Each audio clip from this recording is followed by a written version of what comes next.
get your teammate involved. That flow makes the offense flow a lot easier, breathe easier. We saw that in the last game. The Clippers were very happy to share 37 assists for them. And now the Cavaliers will get their first possession. Markkanen for three. Dances off the iron. Mobley comes out of a parachute and thunders it in for the first bucket. Unable to convert. 3-2. Low-scoring affair here as the Cleveland Indians take on the Dodgers here in the top half of the first inning. Garland gets around Bledsoe, finds Allen, who's been terrific doing things just like that for the Cavaliers, comes in. The Cavs, have not beaten the Clippers since Ty was coaching in Cleveland. Coincidence? What do you think? It may have to do with that guy, LeBron. Who? Yeah. Who? Three-pointer made by Garland. 4-on-3 power play if they hurry. And now the two teams swap turnovers. Cue the Benny Hill music. Here we go. Garland for three, his second. And it's a 13-6 advantage, Cleveland. You end up paying for it that time. Garland able to spot up and hit that three off the dribble, There's 2 for 12 from the field. Terrence Mann to Kennard. Can he end the drought? Yes, indeed. He was 6 of 7 from the three-point line. Pep in his step. Did you ever have that when you were playing the Cavaliers? They're not watching it anyway? No, they only watch when they play Cleveland.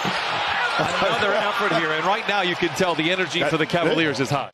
They've already made 3 shots, Jim, and have 2 assists. It's only taken them 10 minutes to get there. Oh, look at that! The band sings hallelujah as Terrence Mann knocks down. Hard to believe. Evan Mobley, he is very high on as Colin Sexton comes away. Another giveaway for the Clippers, and he flushes it in with 8 turnovers for the Clippers. Yep. I actually don't hate games like this because you have to find other ways to win. And the Clippers are going to have to rely on some defense here. Mobley flushes it in, and the rookie has looked good in this first quarter. He puts the Cavaliers out in front by 9. Garland dancing around, receives the screen from Rubio, and on the switch, picks up his preferred defender on paper, and Kennard gets it inside to Sexton with 1/10 of a second remaining in the first quarter. Clippers, they need it, down 23-14.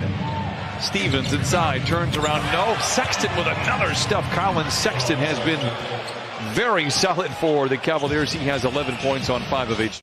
And his ability to score the ball, this time he's been a recipient of offensive rebounds, backdoor cuts. Bledsoe getting back inside now. Bledsoe was picked up by Mobley, hunting for the mismatch. But again, at any point in time, you could have 3 7-footers out there. Mann for 3 in the corner, no rebound, tapped up and in from the southpaw of Justice Winslow. He's picked up by the smaller Bledsoe, and there you see what Jim alluded to. Everything is being switched right now. Late in the clock for the Cavs. Garland down the lane, and down the hatch it goes. Garland now with a 38% on the road, and yet you lead by 11. Great pass inside. Markkanen unable to convert. Gets his own rebound. The putback is good. Count it, and a foul. Kennard take advantage here. Stymied inside, and the Clippers give it away. 10 turnovers now. Sexton sandwiched in between 2 would-be defenders. Oh, my. Respect for Sexton. His 3rd slam here in the first half, and it's a 14-point lead for the Cavaliers. Skip pass from Batum to Kennard. Plenty of time on the clock. Kennard perhaps forces it up, but it falls for Luke Kennard. Coming off the bench, his 2nd bucket.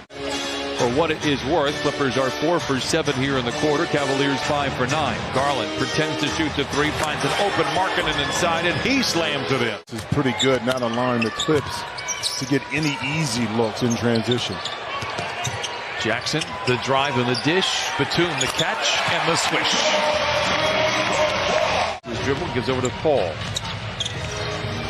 George into the paint, lowers his shoulder, up and under, comes up on the near side and lays it in. How did you get yourself out of a slump like this? Well, it depends, too, because it depends on the makeup of your team. When you have a talented team like the Clippers, but ironically, coming into the game, Ricky Rubio was leading the Cavaliers with 9 3-pointers made.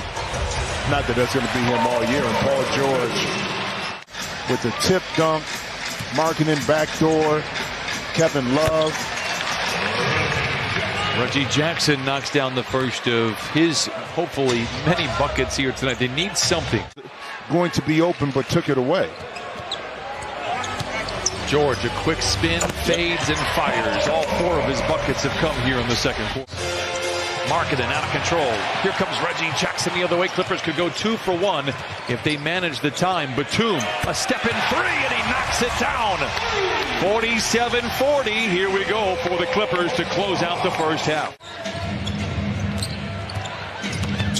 Garland fading away from the rim. What a tough shot over the outstretched fingertips of Ivica Zubac for the first field goal of the second half. Lead extended tonight. But the way that first half went, Markkanen gives over to Sexton. Shot clock winding down into single digits. Sexton, a powerful drive inside. Count it, and a foul. And he is tough. Sexton has been electric tonight. Great ball movement for the Clippers. Jackson for 3. It's good. 52-46. Tonight, it's his 10th on the year. Bled weaves his way into the paint to Batum. Oh, and he rattles it in. Sexton chisels his way to the free throw line. Launches from 15. He is 9 for 13 and has 20 for the Cavaliers. Trying to get Batum to shoot the ball more. An awkward fadeaway, but it's not awkward for Batum. Awkward for who, says Jim Jack. Here in the third, Love open for 3, lets it fly. Oh, big rebound by Lamar Stevens. And just when the Clippers were starting to find some momentum, give credit to a confident team in the Cavaliers. Again, they've won 2 in a row. Sexton to Jackson. Oh, reorganizes in mid-flight, but enough to lay it in. Love a transition 3. It's good. Second basket for Kevin Love, and just like that, a 10-point. See, the Cavs didn't having numbers, and Kevin Love able to spray 1 for 3. 7 unanswered for the Cavaliers until that shot by Reggie Jackson.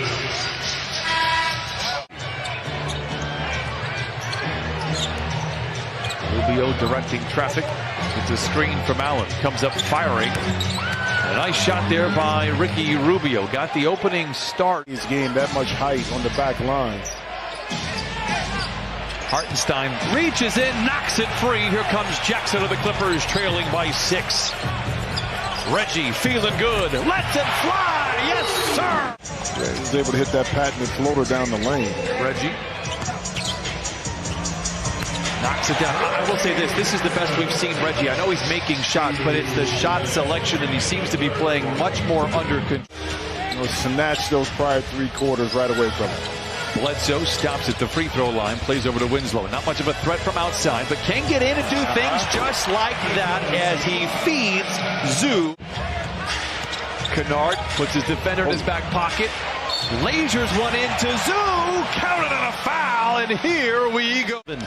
Of 19. With the way you're shooting from the field, you got to take advantage of all the freebies, but not an empty possession. Rubio knocks it down. Somebody in this broadcast said he was not much of a chased down by Rubio. Does not have numbers, but he's one to make something out of nothing. Yeah, too deep. Right there. And there is Rubio now with 15 points off the bench for the Cavaliers. Cavaliers have led by as many as 15, have never trailed. The lead now back to 14. So just when the Clippers were making some noise at the end of the third quarter. Garland lobs to Mobley. Hard to believe the pass too tall for him. Back the other way, George flirts with the defense, and he flushes it in. 82-7. Sexton.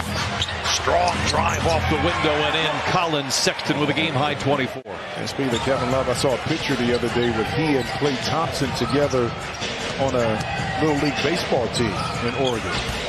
Tough shot by George. He has 12. Knowing that what's going to happen with that Portland team coming off the butt whooping that the Clippers gave them in the last game when they played them. So what you got to give this Cleveland team a lot of credit from this perspective is that they had 2 quality wins, great wins against playoff caliber teams, one being the Nuggets, and they didn't rest on that. Line down, 92-79. Hartenstein does the right thing, doesn't shoot, and that will do it. The buzzer sounds. Clippers fall to 1-3.